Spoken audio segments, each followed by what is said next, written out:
미국을 독립시킨 것은 보스턴 차가 아니라 럼주였다.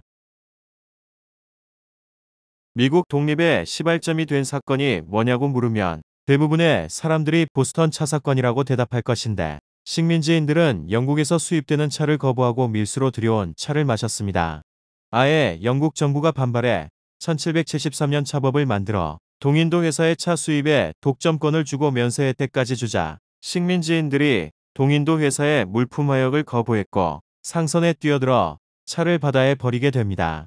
이게 바로 보스턴 차 사건인데, 이 보스턴 차 사건을 접한 영국 정부와 국왕은 분노에 배상금을 요구하면서 보스턴 항구를 폐쇄하고 매사추세츠 식민지를 국왕 직속으로 만듭니다.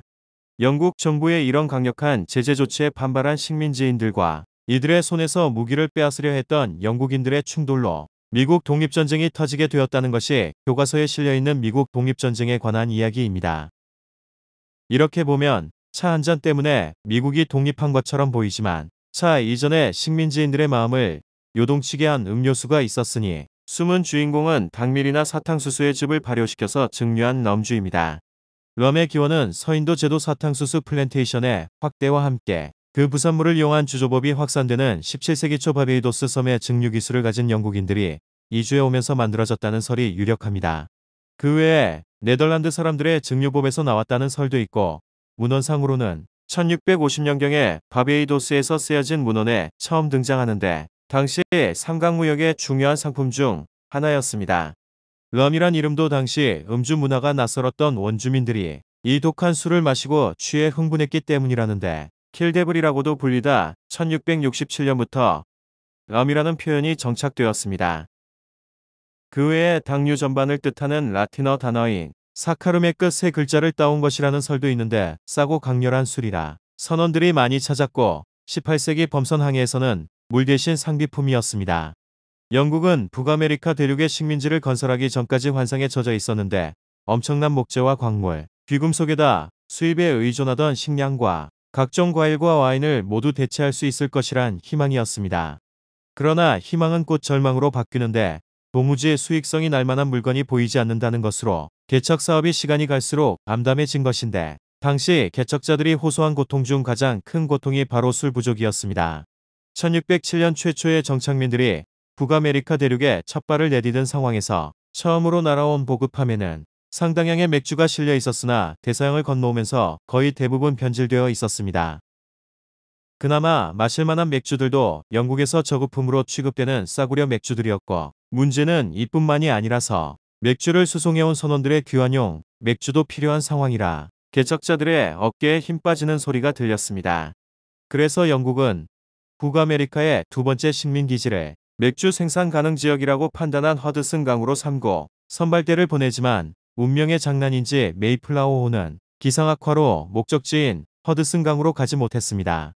이들이 도착한 곳은 매사추세츠주 남동부에 위치한 반도인 케이프코드보다 훨씬 북쪽 지역에 상륙해 추운 날씨 때문에 메가보리를 심지 못하게 되자 맥주의 대체제를 찾아 주변을 샅샅이 뒤지기 시작합니다.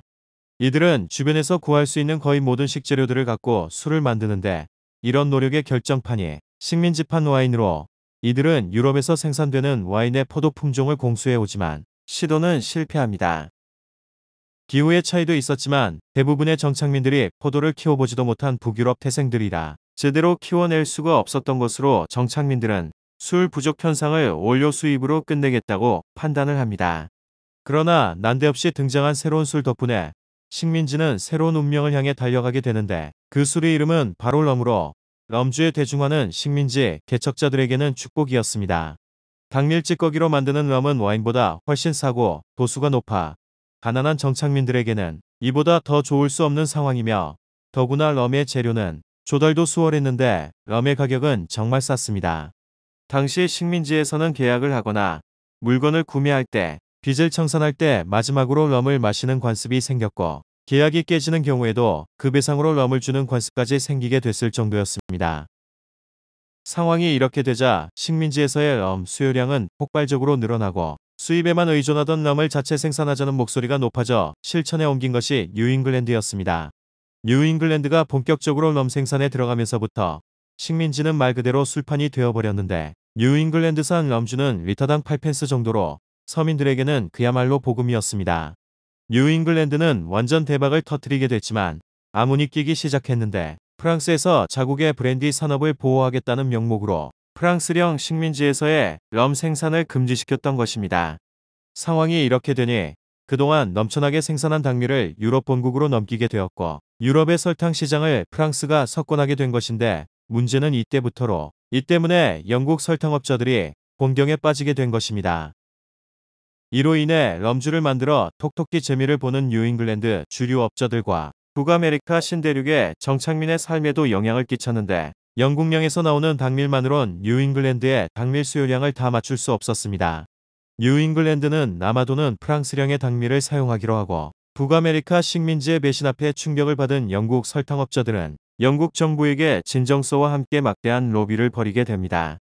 설탕 생산업자들 끈질긴 요구에 영국 정부는 1733년 당밀 조례를 만드는데 이 당밀 조례로 북아메리카 식민지로 들어가는 수입 당밀에 대해서는 리터당 1.5펜스의 관세가 붙게 됐습니다.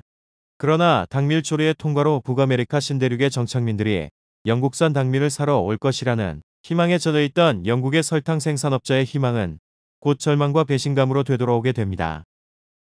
뉴잉글랜드의 주류 제조업자들은 밀수를 해서 프랑스산 당밀을 사용하고 있었던 것으로 이들은 밀수가 정당하다고 믿었고 이를 실천에 옮겼는데 뇌물로 세무공무원을 구워 삶아 대놓고 프랑스산 당밀을 밀수하게 됩니다. 상황이 이렇게 돌아가자 럼주를 만들기 위해 수입되는 당밀 수입의 80% 이상이 밀수로 들여오고 당밀 조례는 완전히 사문화된 법조문이 되는데 이것은 북아메리카 식민지와 영국 본국의 엄청난 결과로 다가옵니다. 북아메리카 식민지 주민들은 내키지 않으면 본국의 법은 안 지켜도 된다는 생각이 광범위하게 퍼져나가게 된 것으로 이제 럼은 싸고 독한 술이 아니라 식민지인들의 생각을 대변하는 아이콘이 된 것입니다.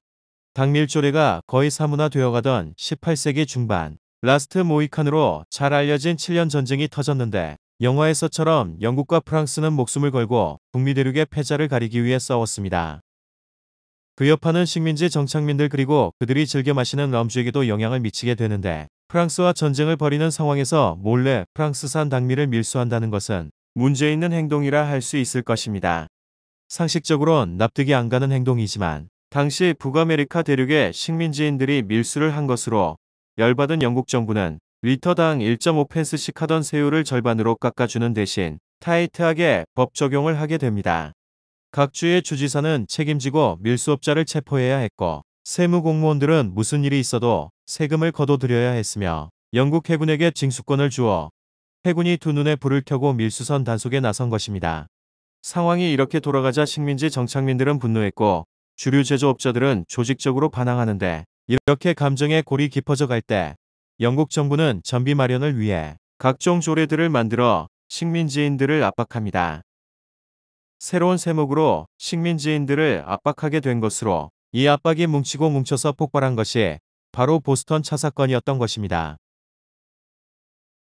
오늘은 미국을 독립시킨 것은 보스턴 차가 아니라 럼주였다였습니다.